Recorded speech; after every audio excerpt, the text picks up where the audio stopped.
Conexão Poder. Oferecimento Unimed Cuiabá. Evitar acidentes domésticos com crianças depende do seu cuidado.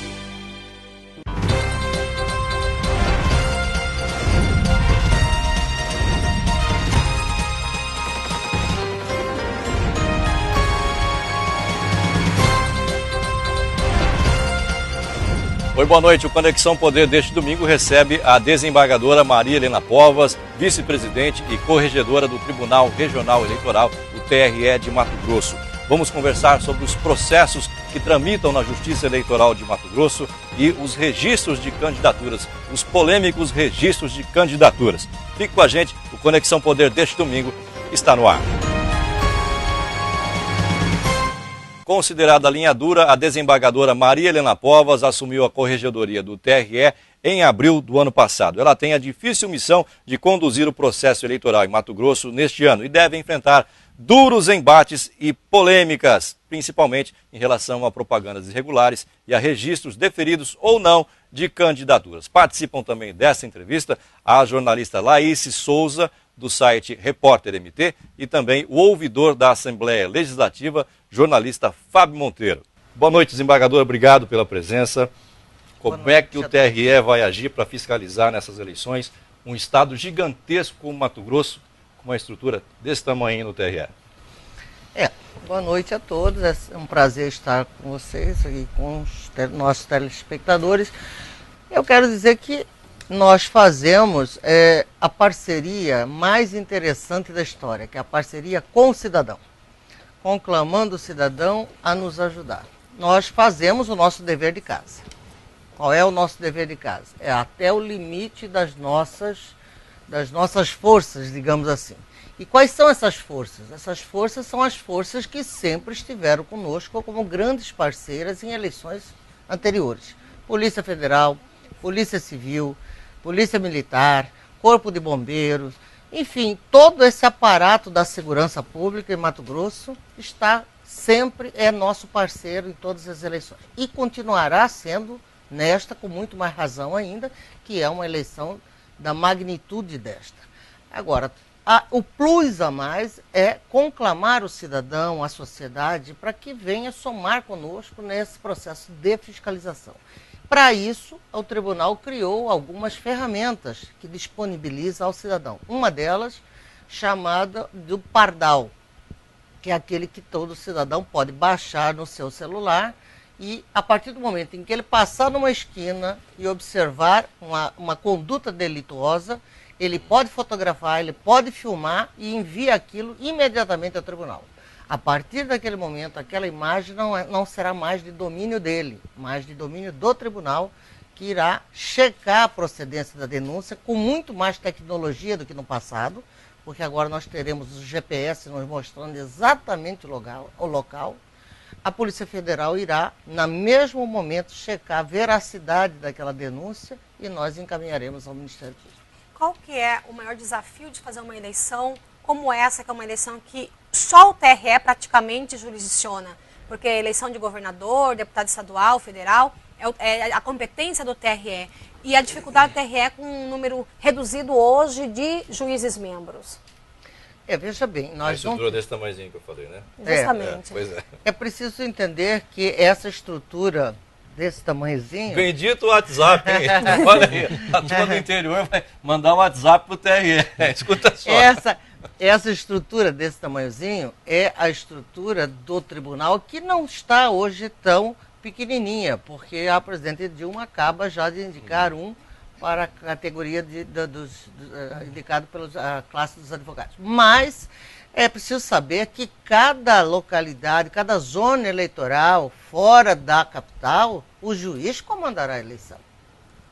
Não é o tribunal que irá se deslocar fisicamente através de um dos seus membros para estar lá presente na eleição de Rondolândia, enfim, de outros... Mas os processos acabam sendo todos no TRE, né, desembargador? Por exemplo, agora a gente está no processo agora que eu acho que é um dos mais... O pente fino está sendo feito, que é com relação à questão dos registros de candidatura, né? São dois momentos que eu gostaria de explicar. Primeiro, que o tribunal é uma instância recursal. E que esta eleição, por ser uma eleição que envolve presidente da República, ela tem competência, é a competência originária do Tribunal Eleitoral. Isso não significa dizer que, por ser competência originária do Tribunal Eleitoral, eu excluo os juízes eleitorais das zonas do processo. Muito pelo contrário. Nós já temos um calendário de visita em todos esses polos, essas cidades polos, onde iremos repassar aos juízes todas as orientações do TSE e daqui a normatização do TRE. Fiscalização vai ser linha dura do TRE? Esse é o norte, desembargadora? Olha, eu acho que... A senhora é considerada linha dura, né? Eu falei no início aqui. Eu não posso nem dizer isso, mas eu posso dizer que eu acho que as pessoas estão mais ou menos entendendo. Claro que durante esse pouco tempo que nós tivemos, e tivemos problemas na sociedade que desviou um pouco o foco da questão eleitoral, isso é verdade, entre eles até mesmo a Copa do Mundo, né? É preciso ser dito. Mas, além disso, outros problemas desviaram um pouco o foco. A Copa do Mundo desviou o foco de tudo, né? Não foi só da eleição, né?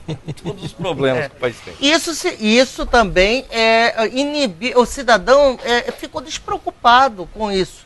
E também o recado sistemático que o TRE vinha mandando. Hoje me fizeram uma pergunta que era o seguinte: o que é que vai acontecer com quem desobedecer? Disse eu: o que acontece com toda criança que não obedece às orientações dos pais, ou seja, o castigo. Apanha, vai bater em hoje não pode mais apanhar. Hoje não pode mais. É a lei da palmada. E o castigo do TRE não é a palmada, não é nada disso. É a aplicação rigorosa da lei. Da própria lei. Com a mão também, mas é algema, né? O Fábio é corregedor, não. O Fábio é ouvidor da Assembleia Legislativa, trabalha com 24 deputados, mais os suplentes, né, Fábio? A orelha deve estar grande, né, Fábio? Está ouvindo bastante. Não, nós temos, por ser uma casa política, né, nós temos até tomado vários cuidados em relação a isso, inclusive uma normativa que foi publicada essa semana, em relação à conduta que os servidores devem ter, o não uso da máquina pública nas eleições, até porque boa parte da casa está indo para uma reeleição, né? E é até interessante isso, porque... Como que o TRE, ele vê, principalmente as denúncias, porque começam agora, o mote das campanhas eleitorais, ocorrem muitas denúncias, né? E elas partem não só do juiz eleitoral, como do próprio Ministério Público, como próprio da Polícia Federal. Como que isso vai acontecer esse ano? Existe uma conversa, e existe também, não só isso, que essa vai ser uma eleição muito voltada às denúncias, né, ao denuncismo, né? Como que o TRE está se estruturando para poder não só receber essas denúncias, mas também apurar com uma certa celeridade isso e chegar ao fato?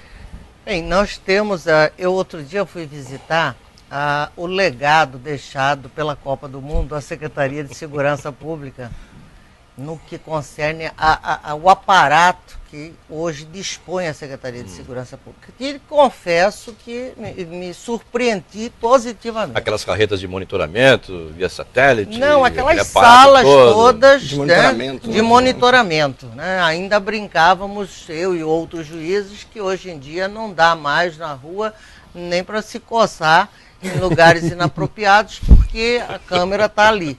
Mas eu quero dizer que isso é uma ferramenta muito interessante. E nós temos o nosso comitê multidisciplinar, e um comitê que trata com esses segmentos que eu citei agora há pouco, e esse comitê deverá centralizar as suas forças dentro da Secretaria de Segurança Pública. Né? Nós criaremos aquilo que a informática chama de um túnel, que será diretamente ligado à Polícia Federal e à Segurança Pública. E a cada vez que a ouvidoria do tribunal, ou até mesmo o sistema Pardal, receber uma denúncia, e já recebeu várias, que estão em fase de ser checadas, cada vez que receber essas denúncias, aquele aparato da segurança tem condições. Primeiro porque, quando você abre a tela do Pardal, ele já te diz logo para você se identificar, para se tornar mais fácil a checagem das informações, a credibilidade, dar mais credibilidade. Então não faz denúncia anônima esse sistema? Não, pode fazer. Pode fazer. Ele pode clicar ali e dizer que ele não quer se identificar, porque mesmo ele se identificando, ele não irá estar na linha de frente das investigações. Sim. Quem irá estar é o Ministério Público. Sim. E ao mesmo tempo em que essas denúncias chegarem, aquele aparato todo ali terá condições de checar a veracidade dessas denúncias. Porque também há a autofagia, nós sabemos disso. Nós não estamos enclausulados num castelo fora da sociedade. A gente sabe que entre os partidos e as coligações há autofagia. Ou seja, eu vou denunciar o meu próprio companheiro de jornada para encrencá-lo, porque aquele reduto dele me interessa. Né? Então nós temos todas essas avaliações já foram feitas, e a checagem, com certeza, nesta eleição, ela será feita com muito mais rapidez. É autofagia no linguajar popular, gente, quer dizer traição mesmo. Não é não? Com certeza. É o que mais acontece nesse período, né, André? Verdade. Agora, doutora, uma coisa que a população tanto fala nas ruas, que acho que depois do mensalão, a população voltou um pouco mais os olhos para o judiciário, né? E a lei da ficha limpa é uma coisa nova, né? A gente já teve eleições com a lei da ficha limpa, mas é uma coisa que está na boca da população. Se aquele é ficha limpa, se aquele não é. Como que o TRE está se preparando justamente porque a gente fala muito em jurisprudência, que a lei da ficha limpa deve ser interpretada dessa forma ou daquela outra forma. A população que entende que fulano é ficha limpa, Beltrano não é ficha limpa, ela pode ter surpresa nessas eleições? Veja bem, a questão da ficha limpa ou não depende de uma caneta de raio laser. Depende do caso concreto se enquadrar no texto da lei. Porque é uma lei que está aí já há vários e vários anos, né? Mas fala muito em entendimento diferente. Nunca viu, né? assim... É de 2009, 2010, né? A pessoa ser definitivamente enquadrada nessa lei. São poucos que acabam sendo enquadrados. Né? É uma coisa até para se pensar, né? Porque o legislador legisla e depois ele mesmo vai às eleições, né? Então é uma coisa assim... E sempre ficam brechas, né, na lei. Porque se você... A própria lei da ficha limpa, desembargadora, não interrompendo, mas a própria lei da ficha limpa, ela coloca lá, a própria Constituição, ela coloca que ninguém deve ser condenado ou cumprir uma pena sem trânsito em julgado. Então, aquela pessoa que sofreu uma condenação em segundo grau e que o processo não foi transitado em julgado, ela acaba sendo condenada a não poder participar de um processo eleitoral, porque a lei da ficha limpa fala que se tiver uma condenação de colegiado, ele não vai poder participar. Então, acaba a lei da ficha limpa, de certa forma, está confrontando a Constituição Federal. A senhora entende dessa forma? Olha, eu quero dizer o seguinte, o Tribunal Superior Eleitoral, a exemplo dos regionais, eles sofrem mutações do período de gestão. Não daquele que gerencia a questão administrativa, mas do próprio colegiado. Isso é uma premissa da democracia, eu acho até salutar. Acho até que ninguém deve se perpetuar lá dentro, acho que deve haver essa alternância, a pluralidade de representação, eu acho que está correto a formatação dele. O que eu quero dizer é o seguinte, eu sempre, como todo mundo da sociedade, fiquei muito feliz quando eu vi a lei da ficha limpa. Ou seja, eu não nasci de toga, eu nasci como todo mundo nasce. Eu não nasci com uma caneta que hoje tenho nas mãos. Eu sou, antes de qualquer coisa, cidadã. E como qualquer cidadã, como qualquer um de nós, o que eu quero ver é que tudo isso seja realmente posto em prática. Esperamos tanto. Outro dia eu fazia uma palestra e disse, nós tivemos abstinência de urna. Alguns já nasceram e já logo tiveram o prazer de ser apresentado a ela, mas eu, por exemplo, a primeira vez que eu vi uma urna, eu fiquei deslumbrada, porque eu tinha uma abstinência total de urna. E que nunca mais os urutus voltem às ruas. É isso que a gente quer. Mas o que ela está dizendo que ela pegou o período da ditadura. Para quem tem menos de 25, 30 anos, quem tem menos de 30 anos não se lembra dessa fase negra da nossa história. Ela está relembrando justamente essa fase. Mas o que eu quero voltar... Urutu, que ela quer dizer, são os militares, tá? Milico. que eu Com quero... todo respeito aos militares. É o carro, né? É o carro usado por ele. É a peixe. Mas o que eu quero dizer com isso é que eu, como toda cidadã, não queremos nada mais, nada menos ver empregado isso. Agora, também quero dizer que o Tribunal Regional Eleitoral está tomando todas as cautelas no sentido de dar transparência a isso e não vai colocar, desta vez, o fardo sobre seus ombros e calado. Nós estamos conclamando, por exemplo, órgãos, e iremos pessoalmente até lá, a Ordem dos Advogados do Brasil, uma instituição respeitada, uma instituição que tem história, uma instituição que esteve nas ruas pela democracia e redemocratização do país, e, acima de tudo, formada por profissionais que entendem as leis. Então, nós queremos uma parceria com a Ordem para que ela nos ajude a interpretar se nós estamos no caminho certo, porque o fardo não será só do Tribunal Regional Eleitoral. Doutora, vamos mudar um pouco de assunto. Falando em tecnologia, de novo, né, mudando de assunto, mas voltando para a tecnologia, nós temos biometria em algumas comarcas, em algumas cidades, municípios, né? Quando é que nós vamos ter biometria em Cuiabá? Nós não tivemos em Cuiabá, não foi porque não queremos que... Porque é o método mais seguro, não é? Para a pessoa votar. Porque havia uma orientação do Tribunal Superior Eleitoral que, por hora, as capitais não deveriam enfrentar o desafio, por questões logísticas mesmo. Tá? Os kits não foram preparados, não foram concebidos para a biometria. São kits que, na sua grande maioria, são cedidos pela Caixa Econômica Federal e, portanto, eles não respondem a determinados questionamentos que a Justiça Eleitoral precisa.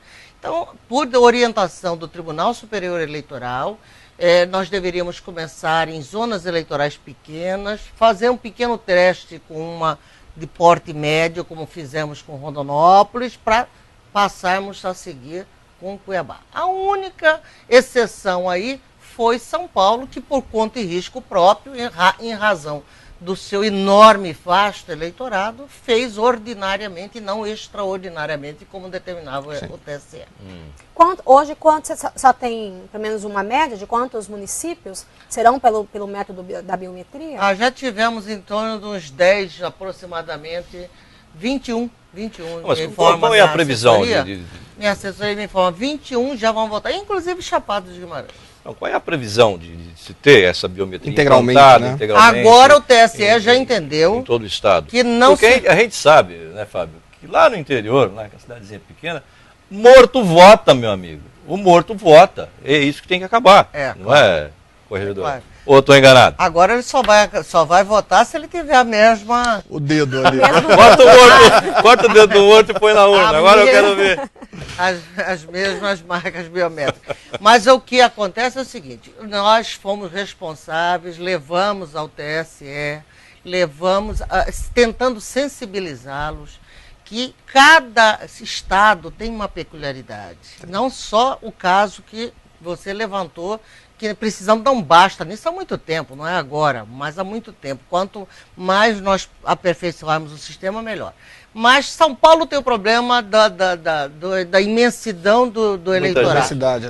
Amazonas tem o problema da logística. Mato Grosso, a sua vasta... Nós temos zona eleitoral que nós temos que ir ao Pará e voltar. Nós temos a logística também, como então, na Amazônia. Mostramos ao TSE a inviabilidade do eleitor que comparece espontaneamente, como acontece em Cuiabá, ao cartório eleitoral. Eu digo para ele, não, agora você volta para casa, mas depois eu te chamo de volta, porque agora eu não posso fazer, porque há uma proibição. Vai ter que ser feito um mutirão, então. Então, após as eleições, logo após as eleições, nós estaremos já fazendo... porque o cadastro ele é imenso, né? Exatamente, nós já começaremos Cuiabá. Vai ser feito um mutirão para isso?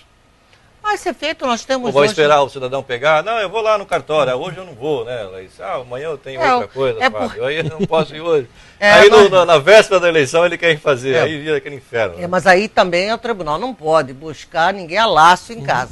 nós deflagraremos uma campanha para que ele procure o cartão. A senhora falou sobre essa dificuldade até de logística no próprio Mato Grosso. Como que o TRE vai encarar, por exemplo, nós temos levar urna em aldeias indígenas, até pouco tempo também dentro de presídios ou prisões onde o TSE dessa vez ele colocou que é facultativo o voto de pessoas que estão presas sem uma condenação ainda. Mas até a última eleição ainda dizia que ele tinha o direito a voto. Como que o TRL está vendo essas questões e como que ela vai se portar nessas eleições? Bem. Primeira questão dos encarcerados, né? Aqueles que estão encarcerados, que ainda não têm condenação, né? Em tese, eles não têm o direito político suspenso. Eles estão em plena atividade dos seus direitos políticos, até porque eles poderão ser absolvidos. Sim. Né? O problema maior é que há uma inviabilidade logística para se concretizar isso. De que forma? Eu tenho que preparar a lista de votantes para enviar antecipadamente, no mínimo com 24 horas antes. Os órgãos, o aparelho da segurança pública nos informa o seguinte: eu não posso dizer se na véspera da eleição fulano, ciclano e beltrano estará lá ainda, ou ainda tem mais. E quantos chegarão? Poderão chegar na antevéspera. Sai um HC. Não é verdade? Então, inviabilizou-se em razão disso. Acho que a questão das aldeias indígenas realmente é um fator preocupante. Né? Nós temos várias zonas eleitorais que sediadas em aldeias indígenas, e para isso nós já temos nós que eu digo, o tribunal, que nós lá somos passageiros. O tribunal já tem um know-how no sentido de estar levando essas urnas a urnas que precisam fazer a parte terrestre, aérea e fluvial. Desembargadora, voltando um pouquinho falando com relação à biometria, eu lembro que quando começou o processo de recadastramento desses eleitores, o TRE sempre soltava informações dizendo que no município X diminuiu o número de eleitores, no município Y reduziu também o número de eleitores. Você acredita que esse processo de recadastramento pela biometria também dá muito mais transparência para o processo eleitoral, já que realmente o eleitor daquele município, daquela localidade, é o eleitor que vota, que reside ali? E deixa claro uma outra coisa, né, doutora? Havia fraude. Eu não sei, não posso afiançar... Se recadastrou, diminuiu o número, havia fraude, com certeza. Eu não posso afiançar que esse seja o único fator determinante. Porque nós sabemos que no passado nós tínhamos municípios aqui que eram uma explosão, até por conta de garimpo, de uma série de outros fatores que gravitavam em torno disso. E que depois que esses garimpos ficaram inviáveis, houve um declínio ali. Então eu não sei te explicar a motivação, mas que em grande parte dos municípios, das zonas que passaram pelo processo da biometria, houve redução do eleitorado? Houve. Mas com relação à fraude, está tranquilo? Não posso afiançar. Claro que isso também pode ser um fator, nós não podemos descartar. Porque onde não tem garimpo... Não posso descartar esse fator. Mas você pega a questão, por exemplo, de Chapada dos Guimarães, até pouco tempo atrás, o número de eleitor lá era maior do que o número de habitantes, mas Chapada nós estamos falando de 60 quilômetros, as pessoas têm casa de veraneio, tem a casa lá de passar o final de semana eleitoral lá, porque e vai para lá. Então acontece essa diferença política, de números mesmo. Agora, doutora, mudando um pouco de assunto. Muda, Laís. Vamos lá falar com relação à questão da prática lá do cidadão que está lá na ponta, do eleitor que passa pela rua, vê um candidato colocando um cavalete em cima do jardim e acabou de se dizer que a Justiça Eleitoral acabou de soltar uma resolução dizendo que é proibido colocar cavalete nos jardins. Como que o cidadão deve agir? Só pelo meio pardal que ele tem como denunciar? Como é que ele tem que ligar na mesma hora para a ouvidoria do tribunal. E os juízes eleitorais, já tem juízes designados para acompanhar essa questão da propaganda? Os juízes eleitorais, que são juízes estaduais, já estão à disposição 24 horas da propaganda eleitoral. Então, eles estão atuando junto à ouvidoria e aguardando casos. Nós já temos casos de denúncia. Tá? O primeiro passo, obviamente, checar a veracidade. Checada a veracidade, nós encaminhamos isso ao Ministério Público. Já existem muitos casos? Já existem alguns casos, sim. Não posso te precisar exatamente o número, mas já existem casos. Bom, a gente está falando aqui em situações mais técnicas em relação à eleição, em relação ao trabalho do TRE. No segundo bloco, vamos entrar nas situações mais polêmicas, né, Fábio, né, Laís? Se a doutora me permite, vamos começar a falar aí das candidaturas, dos registros, que eu acho que é isso que muita gente está empolgada e ansiosa para saber o que é que vai acontecer, quem é candidato, quem não é candidato, e quando pode saber, acontecer, né? E quando nós vamos saber ficar isso? sabendo disso, né, Laís? Doutora, uma última pergunta antes da gente mudar de bloco. Com quanto tempo de antecedência o TRE vem planejando já essa eleição de 2014? Desde o ano passado. O planejamento não é igual ao da Copa do Mundo, não, Não. pelo amor de Deus, senão vai dar uma zica. Não, até porque... Vai ficar tudo pela metade, não pode, a eleição tem que terminar. Até porque a Copa do Mundo levou a taça, não tem grandes prejuízos, a não ser o emocional para aqueles que se retiraram antes da hora, como nós. Levaram uma taça cheia e a turma aqui ficou com o prato vazio. Mas a eleição não é bem assim. A eleição, o prejuízo é irreparável. E com essa compreensão e o senso de responsabilidade desde o ano passado, desde que eu e o desembargador Juvenal assumimos, já estamos preparando a eleição. Doutora, vamos pedir licença para fazer um intervalo, mas vou deixar uma pergunta no ar para a senhora. Como que a senhora, como que o TRE, não a senhora, vai coibir o uso da máquina pública, a questão de doações de campanha, o uso de funcionários públicos em campanhas de candidatos ou já de políticos com cargo, com mandato eletivo ou não? Só respondo daqui a pouquinho, depois do intervalo. Você em casa não sai daí, daqui a pouquinho voltamos com a desembargadora Maria Helena Povas. Um instante só, até já.